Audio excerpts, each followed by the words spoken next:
ஒரு அமைதியான கிராமத்தில் ஒரு நேர்மையான நாய் வாழ்ந்தது.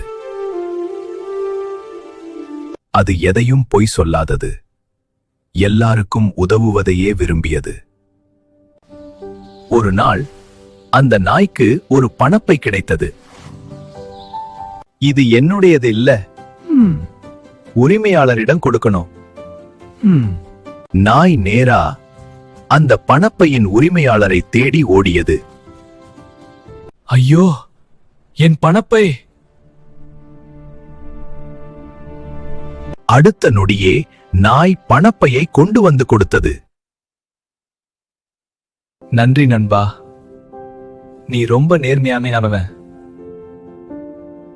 நாய் பரிசு எதுவும் கேட்கல, மனசு நிறைந்த சந்தோஷம் மட்டும்.